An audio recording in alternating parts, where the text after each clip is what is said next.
ዌል እንግዲህ ዛሬ በዩኒት 6 በግሬድ ኤንድ ኬሚስትሪ ቴክስት ቡክ ተገናኝተናል። ሶ በዚህ ዩኒት ላይ ብዙ ነገሮችን ዲስከስ የምናደርግ ይሆናል። ሞሮቨር ኦርጋኒክ ኮምፓውንዶች ላይ ነው ፎከስ የምንሰጠው ማለት ነው። ሶ ይህ ዩኒቱን በዋናነት በሁለት ካቴጎራይዝ ማድረግ እንችላለን ማለት ነው። into major two groups. The first one is saturated and the second one is unsaturated hydrocarbons. Organic molecule ብለን ካቴጎራይዝ ማድረግ እንችላለን። ጀስት ስለ እነሱ ከማውራታችን በፊት ስለዚህ ስለ ኦርጋኒክ ኬሚስትሪ ምንነት ማወቅ አለብን ማለት ነው። ሶ ናሬት ማድረግ መቻል አለብን አመጣጡ። ከ19ኛው ክፍለ ዘመን በፊት ሳይንቲስቶች የሚያምኑበት አንድ ቲዎሪ ነበር። ይህም ቲዎሪ ቫይታሊዝም የሚባል ቲዎሪ ነው ማለት ነው። ሶ ይህ ቲዎሪ ስቴት የሚያደርገው ምንድነው? ኦርጋኒክ ሞለኪውልስ only synthesized by living things ብሎ believe ያደርጉ ነበር ማለት ነው። This theory said to be vitalism theory. That means organic molecules can be synthesized through the interventions of vital force ብሎ believe ያደርጉ ነበር ማለት ነው። Nearly 19th century ፍሬድሪክ ሆለር የሚባል ኬሚስት ይህን ዲስፕሩቭ አድርጎታል ማለት ነው። ሶ እንዴት ዲስፕሩቭ አደረገው ካልን ከኢንኦርጋኒክ ኮምፓውንዶች ኦርጋኒክ ኮምፓውንድን ሲንተሳይዝ ያደረገ ማለት ነው። He synthesized organic compound from inorganic compound. It is termed as ammonium cyanide. That means he evaporated ammonium cyanide and he gave urea that we call organic compound. So ammonium cyanide vaporize አድርጎ urea ያገኘ ማለት ነው። So ከዚህ ምንድነው የምንረዳው? Organic compound can be synthesized in the lab without the interventions of vital force. So ከዚህ ጊዜ ጀምሮ ለኦርጋኒክ ኬሚስትሪ as well as ለኦርጋኒክ ኮምፓውንዶች ያለው ዴፊኒሽን ቼንጅ አድርጎ ነበር ማለት ነው። ዲስፕሩቭ ተደርጓል ባይ ፍሬድሪክ ሆለር ማለት ነው። ሶ ከዛ በኋላ የኦርጋኒክ ኮምፓውንዶች ዲፊኒሽን ምን ተብሎ መሰጣት ተጀመረ? ኦርጋኒክ ኮምፓውንድስ አር a compound that contains a carbon except its oxide, carbonates, cyanide and cyanide ተባለ ማለት ነው። ሶ ማንኛውንም ካርበንን የያዘ ኮምፓውንድ ከነዚህ ከተጠቀሱት ውስጥ ሁሉም ምንድናቸው? ኦርጋኒክ ኮምፓውንድ ናቸው ማለት ነው።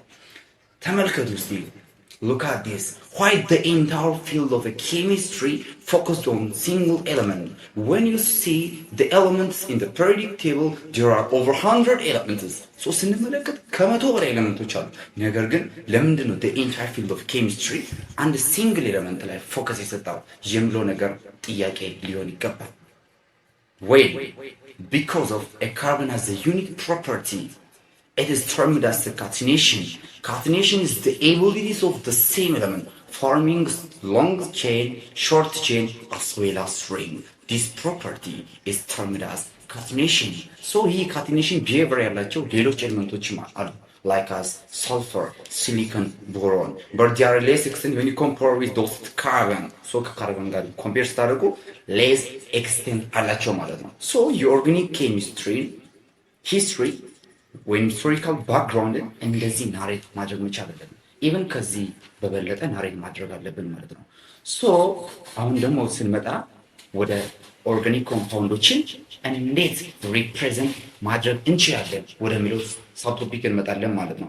ሃው ካን ዊ ሪፕሬዘንት ኦርጋኒክ ኮምፓውንድ? ሶ ኦርጋኒክ ኮምፓውንዶችን እንዴት ሪፕሬዘንት ማድረግ እንችላለን የሚለው ነገር ጋር ስንመጣ ኦርጋኒክ ኮምፓውንዶችን በአራት መንገዶች ሪፕሬዘንት ማድረግ እንችላለን ማለት ነው። ወይንም structural representations of organic compound ነው። The first one is a complete structure, the second one is condensed structure, and the third one is a bond line structure, and the last one is a polygonal method ማለት ነው። በእነዚህ ሜቶዶች ኦርጋኒክ ኮምፓውንዶችን ሪፕሬዘንት ማድረግ እንችላለን ማለት ነው። ሶ ከዚህ በኋላ ደግሞ እነዚህ ኦርጋኒክ ኮምፓውንዶችን በስትራክቸር ሪፕሬዘንት ስናደርግ እያንዳንዱን ከእያንዳንዱ የሚለያቸው አትሊስት ሲንግል ተርም አላቸው ማለት ነው። That term is said to be a functional group. A functional group is a group of atom or molecule which determines the chemical properties of that molecule or compound. So በዚህ functional group ላይ ተመስርተን ኦርጋኒክ ኮምፓውንዶችን ክላሲፋይ እናደርጋለን ማለት ነው። Classifications of organic compound. So በዋናነት በሁለት ካቴጎሪ ይከፈላሉ ማለት ነው። The first one is saturated and the second one is unsaturated hydrocarbon. So saturated ምንድነው? unsaturated ምንድነው የሚለው ነገር ኦብዘርቭ ካደረግን በኋላ በቀጣይ ቪዲዮ ደግሞ ስለነሱ ዲቴል ምን ይሆናል። ሶ ሳቹሬትድ ሃይድሮካርበን ምንላቸው they passes the maximum amount of hydrogen per carbon, and unsaturated hydrocarbon means they pass a carbon-carbon double bond. So all compound that contains a carbon-carbon double bond, if it is organic compound, is said to be unsaturated hydrocarbon because of it can passes addition reaction means because of in the presence of a double bond. That means that there is a pi bond and a sigma bond within a carbon-carbon chain. እና በቀጣይ ቪዲዮ እስከምንገናኝ ድረስ ወይ በሰላም